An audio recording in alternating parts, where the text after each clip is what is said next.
Grandpa said that person is the culprit. During the funeral of my husband, who died in an accident, my 5-year-old grandchild suddenly pointed at someone.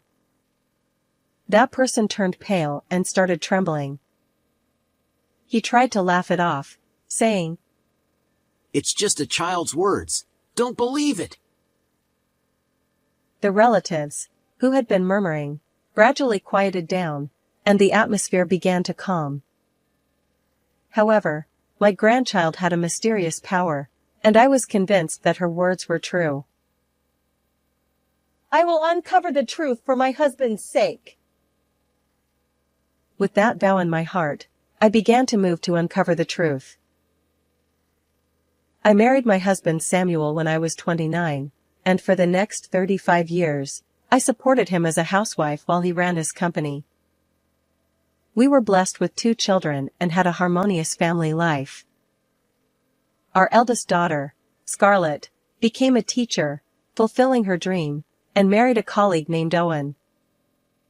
They lived far away and were raising their 5-year-old daughter, Layla. Our son, Matthew, had also started living on his own a few years ago and was working as Samuel's assistant, aiming to become the next president of the company. Samuel and I adored our granddaughter Layla and looked forward to talking to her on video calls. That day, too, we received a call from Scarlett. "Grandpa, Grandma, I played with water at kindergarten today." Layla, who appeared on the smartphone screen, was smiling brightly and looked very happy. We enjoyed talking with her for a while, but eventually, she got bored and started playing with her toys. Then Scarlett spoke in a hushed voice. "Dad, Mom, I have something to discuss." She prefaced her words with, "Don't think I'm joking." And continued, "It seems Layla has a sixth sense." According to Scarlett, when they passed by the accident site, Layla would tearfully say, "It must have hurt," to seemingly nothing, or she would seriously talk about seeing a grandmother on her kindergarten friend's back. Scarlett was bewildered, feeling as if Layla was conversing with spirits. "Yes, pure-hearted young children might really be able to see spirits," I said, and Samuel gently advised, "Scarlett, there's no need to worry. Let's just watch over her quietly." Hearing those words, Scarlett seemed relieved and nodded, her expression easing. I deeply loved Samuel, who was always calm and wise. Every day spent with him was very happy. However, a little while after that, "I'll be late tonight," he said as he left the house, but he never came back, no matter how late it got. Worried, I called Matthew, who was acting as his secretary, around midnight. "Matthew, sorry for calling so late. Samuel hasn't come home yet. Was he at a work dinner or something?" I asked, and I heard the sound of pages turning. "Dad said he was going out for drinks with Mateo tonight." Mateo was a classmate from Samuel's college days and could be called his best friend. I knew him too, and we were close as families.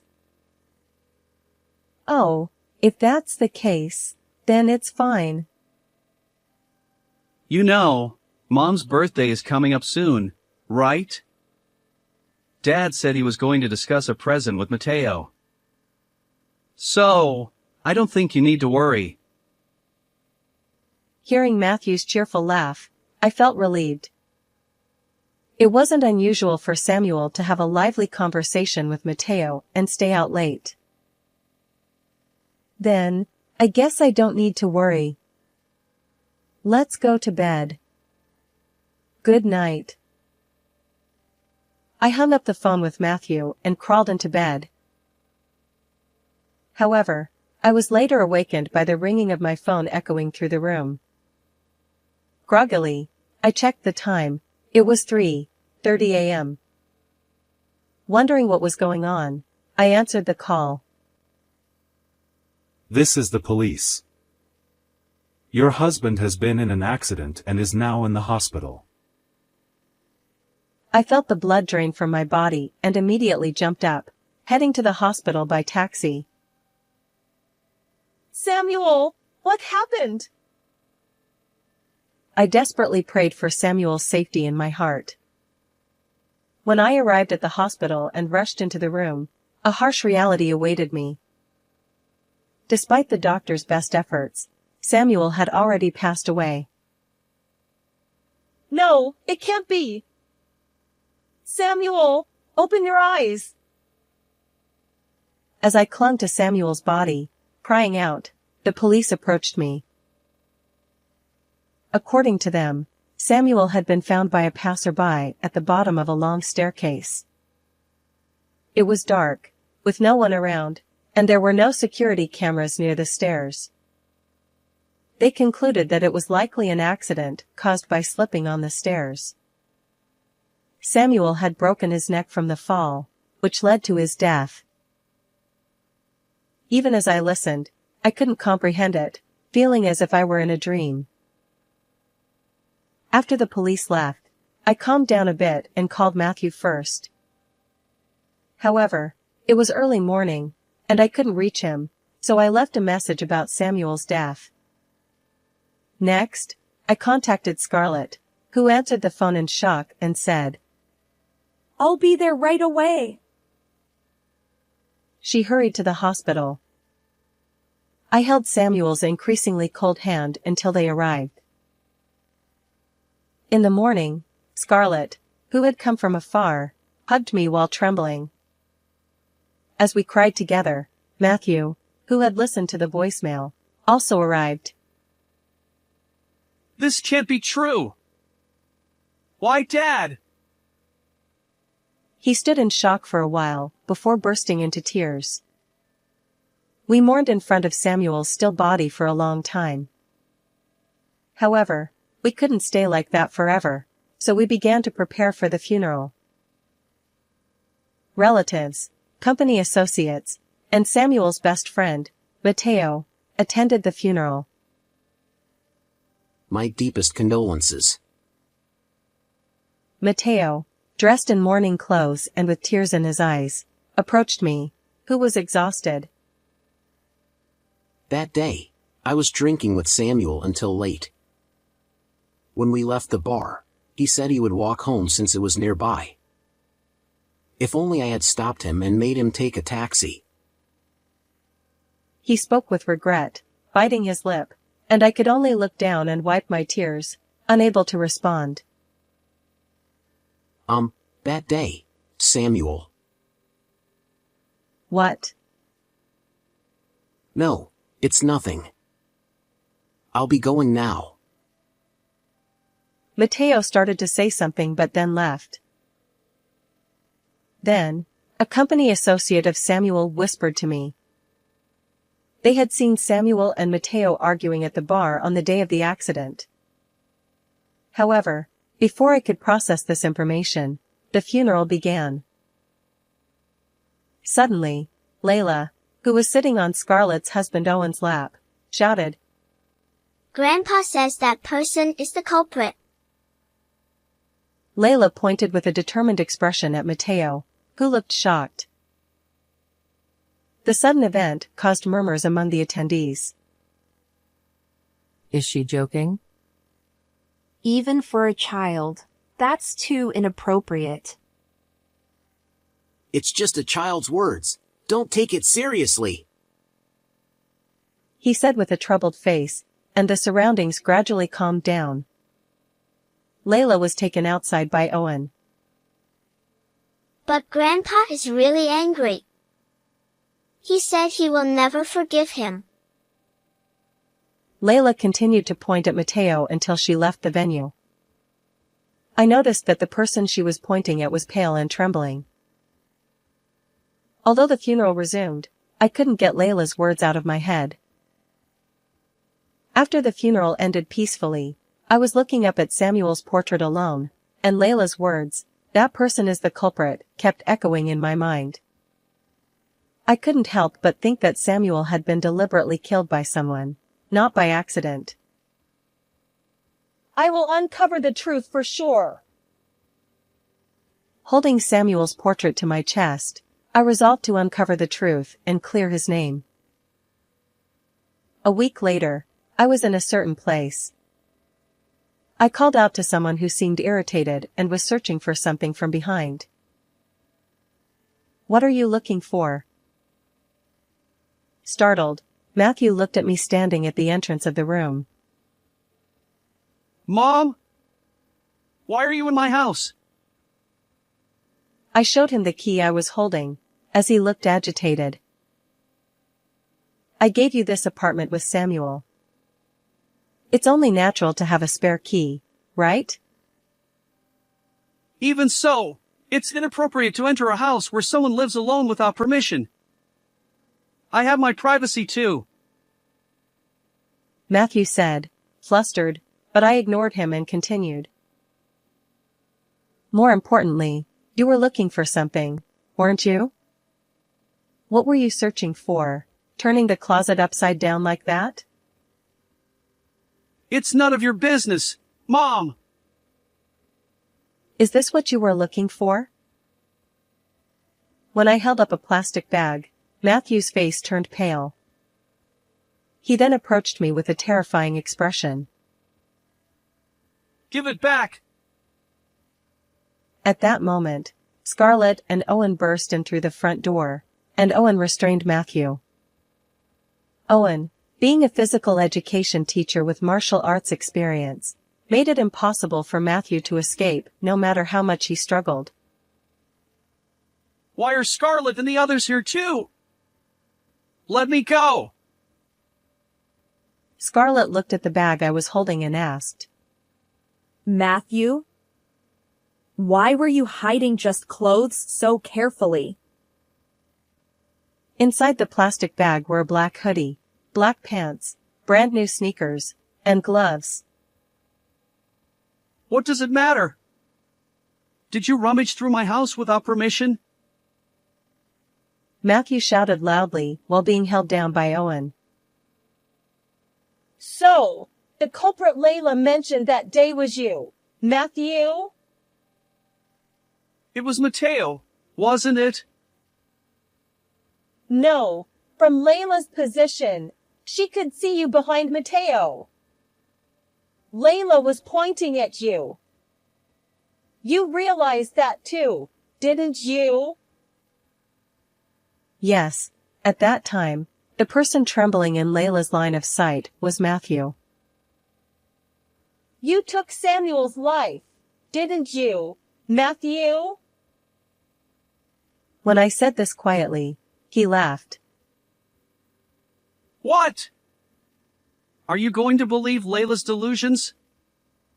There's no way I would do such a thing.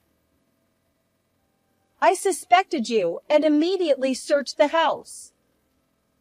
And I found these clothes carefully stored. These are what you wore during the crime, aren't they? What? What are you talking about? Don't make things up. Matthew continued to deny my questions vehemently. I know the manager of this apartment.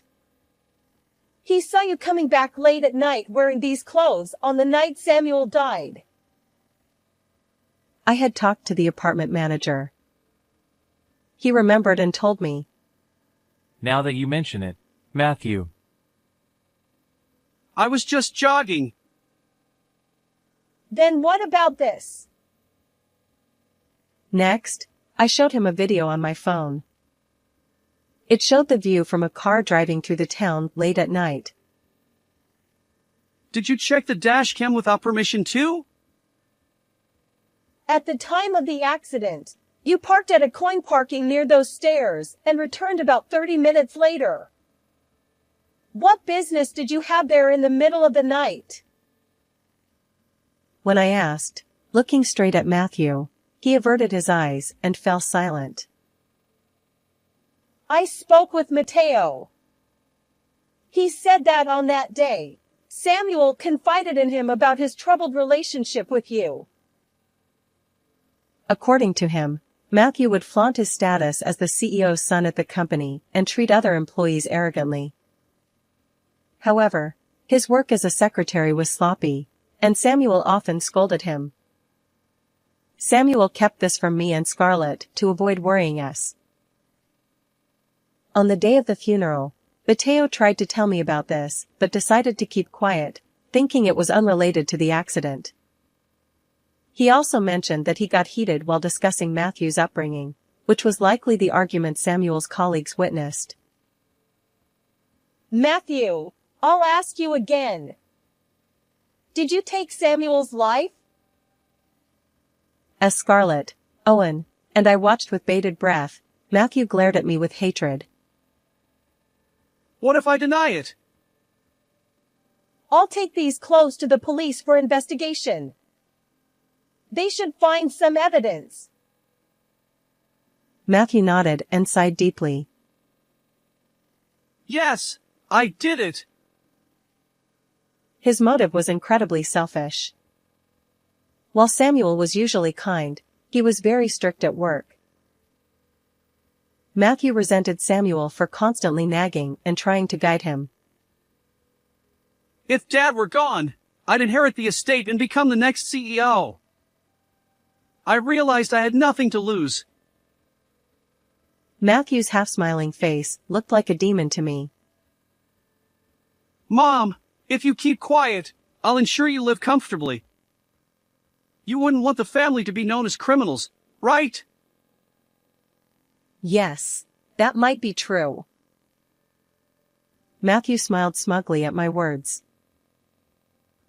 I'm glad you understand, Mom. So, give me those clothes.